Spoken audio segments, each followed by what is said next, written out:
नमस्कार, जोहार। लाइव दैनिक में आप सभी दर्शकों का बहुत-बहुत स्वागत है। बोकारो स्टील सिटी में विवाद चल रहा है। विवाद किस वजह से है, ये हम सब तक अब तक खबर पहुंच चुकी है। झारखंड के 2 नेता, उस इलाके के 2 नेता, श्वेता सिंह जो कि कांग्रेस की विधायक है और जयराम महतो, जेएलकेएम के विधायक, जो उस इलाके में अपनी धाक जमाने की कोशिश में हैं, वो और श्वेता सिंह दोनों के बीच कहा-सुनी हो रही है, झड़प हो रही है और इस बीच एक शख्स की मौत भी हो चुकी है, बीएसएल की ओर से मुआवजा और तमाम तरह की बातें कही जा रही है, सुनी जा रही है, दिखाई जा रही है और साथ ही साथ लोगों का आंदोलन भी चल रहा है। सवाल ये है कि आखिर बोकारो स्टील सिटी की कहानी कहाँ जाकर खत्म होगी और कैसे शुरू हुई थी?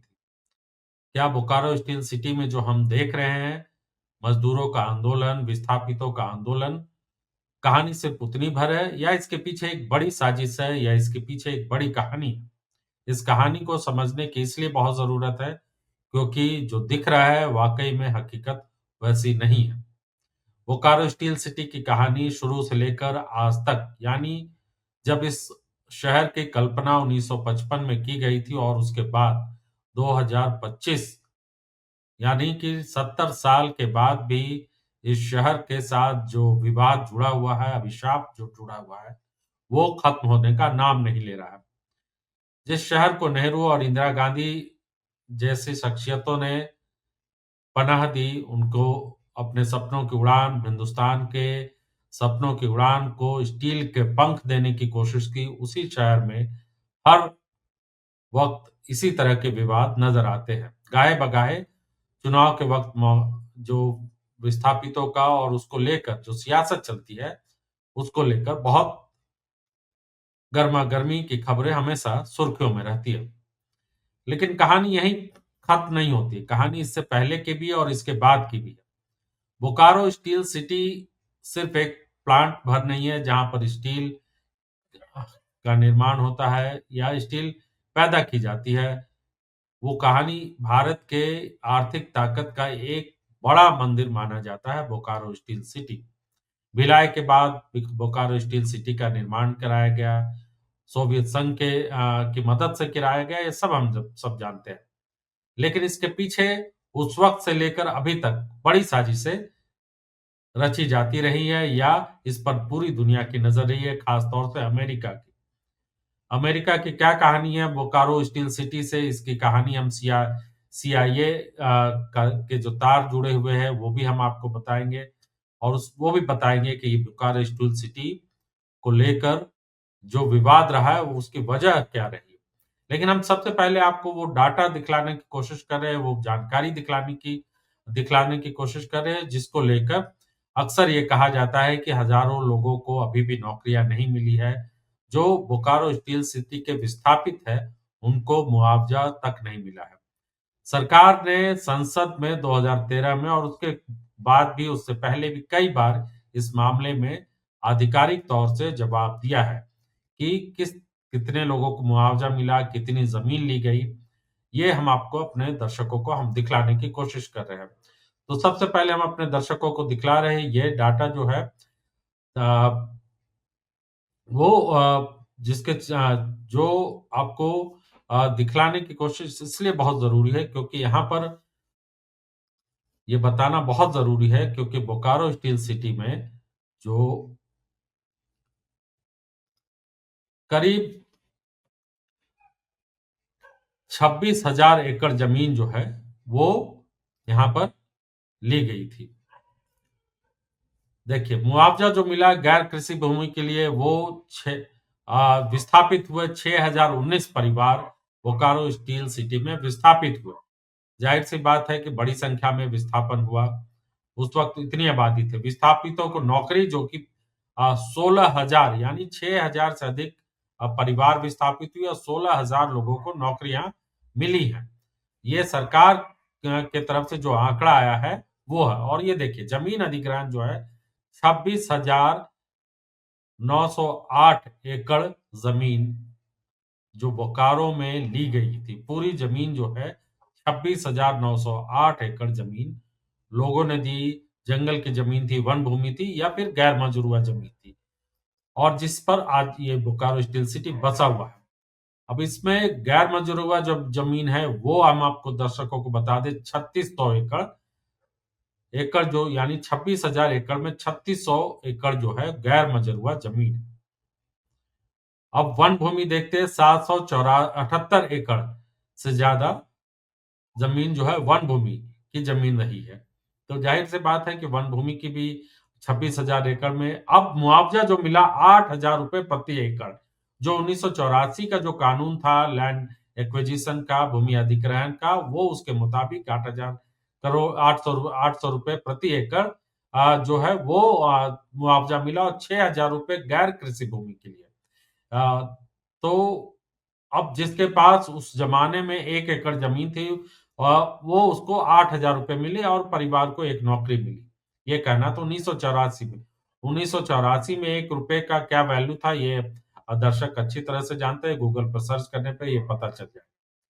अब जो सरकार ने जो जानकारी दी थी संसद में उसके मुताबिक जो विस्थापित हुए 6,019 परिवार कुल विस्थापित हुए थे।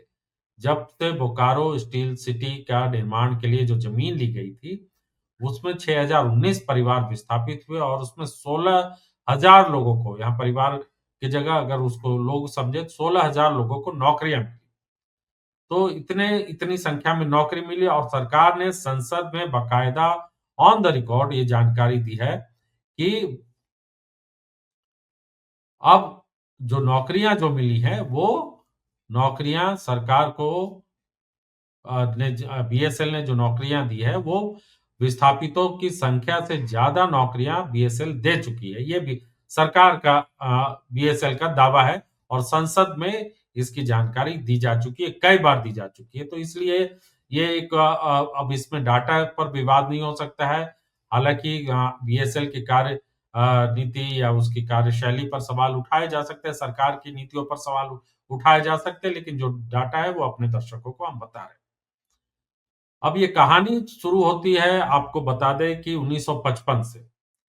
उस वक़्त दामोदर वैली कॉर्पोरेशन यानी डीवीसी शुरू होता है और डीवीसी के निर्माण को लेकर बहुत ज़्यादा देश आशान्वित था कि डीवीसी से बहुत ज़्यादा फ़ायदे होंगे। हम आपको एक डॉक्यूमेंट्री दिखला रहे हैं सरकार के Dhaka, वो आप Kunar, and Bokaro. The Damodar commands a drainage area of 8,500 square miles.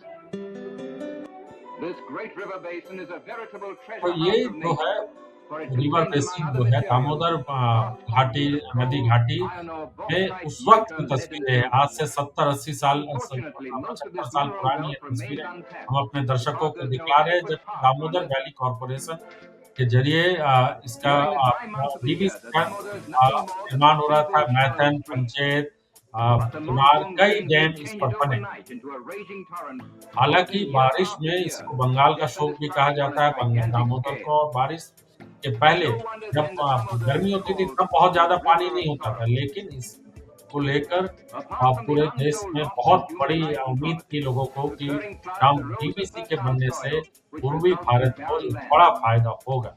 It was in order to combat this annual destruction that the project will control floods through dams. देखिए flood control की Second, बात कही गई, generate विद्युत hydroelectric उत्पादन की power. बात कही गई थी। ये उस वक़्त Third, नेहरू irrigate by के means of सपनों canals. का डीवीसी था, सिंचाई होगी। अब सिंचाई Fourth, develop दामोदर की navigation वजह to से relieve झारखंड में land-traffic कितनी होती है, हम congestion. सब जानते हैं, जहाज रानी। Fifth, यानी ये भी increase कहा गया कि industrialization through cheap and plentiful Damodar में power. जहाज भी चलेंगे, औद्योगिक Sixth, afforestation to वृक्षारोपण होगा। conserve the soil. तमाम बातें उस वक़्त कही गई Seventh, थी, योजना ensure a सरकार year-round ने supply बहुत of बेहतरीन adequate water. बनाई थी, लेकिन Eighth, Bokaro develop steel city fisheries की to सियासत augment ने food किस supply. तरीके से उसको नुकसान Ninth, पहुँचाया, किस develop recreational मनोरंजन centers near the आज reservoir तक site. देखिए बोकारो स्टील सिटी में जो नदी घाटी के The किनारे first phase of मनोरंजन the की बात DVC कही project गई, includes the वो construction of अ, dams. सपने ही रह गए और देखिए ये वो पूरी नदी घाटी One at Pilaya, बहुत across the पुरानी Baraka, डॉक्यूमेंट्री है ये, फिल्म another डिवीज़न at से हमने Konar, ली है across the इसको। Konar. Also a thermal power station at Bokaro. And further down, another dam at Maiton, again on the Baraka. And another at Panchet Hill, across the Damodar. तो ये As अलग-अलग overflow डैमों prevents को crossings दिखाया for जा 2 रहा है years, कि किस there'll तरीके be a से डैम barrage बनने diverting the जा water रहे into थे। the बहुत irrigation canal. पुराना वीडियो है ये उस वक़्त का, और ये This देखिए miniature मॉडल है, model shows the जो method कि नेहरू whereby को the दिखाया गया floodwaters are था उस वक़्त controlled. Bokaro And her 21st मान लो February 21 1953 February dawn, a 1953 red-letter day Nehru for ने BBC. बोकारो For में on that जो historic day, BBC in the presence of a बने large audience, Damodar our valley Prime corporation Minister के pronounced the dam dam open. का उद्घाटन किया। तस्वीर देखिए आप, और बहुत उम्मीद थी लोगों को, और यहाँ पर थर्मल पावर प्रोजेक्ट भी लगाया गया था। आज भी हालाँकि काम कर रहा है। हाइड्रो इलेक्ट्रिक की भी बात कही गई थी। Also thermal set in power motion was project the आज भी first चालू है, two और यहाँ पर hydroelectric generators. The resultant power available will prove to be a boon, mainly to the mica mines at Kodarma, not far from Talaya. तो mica mines Koderma के लिए ये देखिए बताया जा रहा है कि माइका माइंस के लिए Will spell तो prosperity ये to the surrounding dam area. बड़ा फ़ायदा देने वाला था, लेकिन अब Konar is कोडरमा the में second of mica the 4 mines dams तमाम included in the चीज़ों की first वजह से phase of बंद the है। program. उस इलाके में एक बड़ी It is समस्या of the वो concrete एक gravity अलग type with continuous earth embankments on either side. Construction at Konar began in the middle of 1950. Over 12,900 feet long and 160 feet high, the dam can store 260,000 acre-feet of water. The water released from this reservoir will generate 191 million kilowatt hours of electric power. The Bokaro Thermal Station is mainly planned to maintain an even supply of power during the dry months when the water level in the देखिए। reservoirs तो is ये low. उस वक़्त की तस्वीरें आप देख सकते हैं, नेहरू किस The तरीके plant से utilizes Bokaro low-grade thermal coal power from nearby के mines. निरीक्षण के लिए पहुंचे थे। Basic industries in the area BBC के can now डैम का expand, उद्घाटन so उन्होंने Bokaro किया, can तो एक supply बड़ा much needed वहाँ power. योजना सरकार ने उस वक़्त My बनाई थी। thought, लेकिन इसमें सबसे जो बड़ी बात है वो है विदेशी साजिश की बात जो कही जाती है। वो कही इसलिए जाती है कि सीआईए, देखिए ये जो सीआईए की रिपोर्ट है, और सीआईए की पूरी नज़र बनी हुई थी झारखंड के, अब हालाँकि उस वक़्त बिहार था, तो उस वक़्त सीआईए पल-पल की जानकारी या हर सुर्खियाँ जो होती थी बोकारो से जुड़ी हुई, क्योंकि रसिया का उस वक़्त यूएसएसआर कहा जाता था, और रूस का सीधा-सीधा इन्वेस्टमेंट था, उनके इंजीनियर्स यहाँ काम कर रहे थे, प्रोजेक्ट भी रूस और भारत के सहयोग से बन रहा था, और अमेरिका जो है, वो इस प्रोजेक्ट में पीछे रह गया था, तो इसलिए वो चाहता नहीं था कि ये प्रोजेक्ट सफल हो, बोकारो स्टील प्लांट बन पाए। लेकिन रूस की मदद से स्टील प्लांट बना, और देखिए संसद में भी जनसंघ के उस वक़्त के जो सांसद थे और स्वतंत्र पार्टी के सांसद, उन लोगों ने बड़ी कोशिश की थी बाधा पहुँचाने की, वो भी हम आपको दिखला रहे हैं। तो उस वक़्त पूरी तरीके से देखिए बोकारो डील एक्सपोज़्ड करके उस वक़्त संसद में भी हंगामा हुआ था, और जनसंघ के सांसदों ने इसको लेकर बड़े सवाल संसद में उठाए थे। लेकिन सरकार जो है वो झुकी नहीं, और रूस के साथ साझा कार्यक्रम चलता रहा, और बोकारो में एक बहुत बड़ा स्टील प्लांट बना 5 मीट्रिक टन का।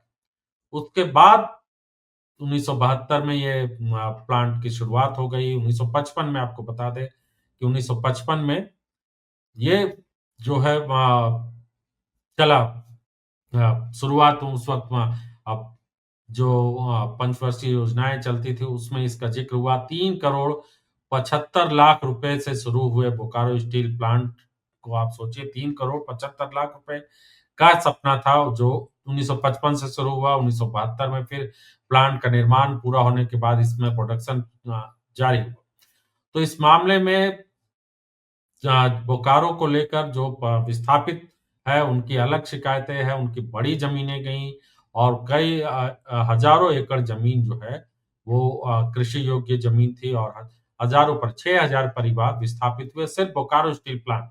इसमें थर्मल पावर और वो हम बता नहीं रहे अपने दर्शकों को, डीवीसी, सिर्फ़ बोकारो स्टील प्लांट के लिए 26,000 एकड़ ज़मीन जो है, अधिग्रहित की गई थी, और जो विस्थापित परिवार है, वो आज तक अपने अधिकारों के लिए, अपनी माँगों के लिए लड़ते रह रहे हैं, और इनको लेकर सियासत भी बहुत ज़्यादा हमेशा देखने को मिलती है। समरेश सिंह जो कि जिनकी बहू है श्वेता सिंह, मौजूदा विधायक, वो कभी झंडा उठाया करते थे। अब श्वेता सिंह कांग्रेस की विधायक हो चुकी है, वो अब इस अ, म पूरे विस्थापितों की नेता बनने की कोशिश में। दूसरी ओर जयराम महतो है।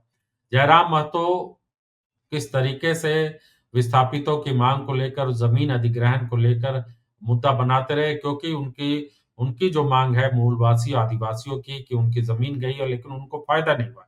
इसमें पूरी तरीके से कह सकते हैं कि सच्चाई है, क्योंकि बोकारो में जो नौकरियां मिली या जो अभी लोग फ्लैट्स में रह रहे हैं या जो सरकारी क्वार्टर में रह रहे हैं, वो तमाम बाहरी लोग एक तरीके से माना जा सकता है। हालांकि उस वक्त संयुक्त संयुक्त बिहार था, तो वो लोग आए और यहाँ पर उनको नौकरियां मिली, और उसमें ज्यादातर माना यह जाता है कि 99% से ज्यादा सवर्ण जातियां थी, और उनका कब्जा आज तक बोकारो स्टील सिटी में है, जिसकी वजह से जो मूलवासी है, चाहे वो कोयरी हो, कुर्मी हो, आदिवासी हो, तमाम लोगों को अब उनको बोकारो स्टील सिटी से सीधा-सीधा लाभ मिलता हुआ नज़र नहीं आता। तो ये कहानी बहुत दिलचस्प है, क्योंकि झारखंड में बोकारो स्टील सिटी अ, के पास ज़मीन 26,000 एकड़ ज़मीन है।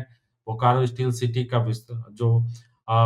विस्तार होने का भी की भी योजनाएँ हमेशा लटकती रही है। वहाँ कई तरह की दिक्कतें हैं, और उसको लेकर सरकार गंभीर उस तरह नज़र नहीं आती, और इसमें केंद्र सरकार की बड़ी ज़िम्मेदारी बनती है कि वो बोकारो के स्टील सिटी के पास जो ज़मीन है, उसको वहाँ के लोगों के फ़ायदे के लिए और झारखंड के लोगों के फ़ायदे के लिए पर्याप्त उसका इस्तेमाल होना बहुत ज़रूरी है। तभी जाकर बोकारो स्टील सिटी का जो सपना कभी देखा गया था, वो पूरा हो सकेगा।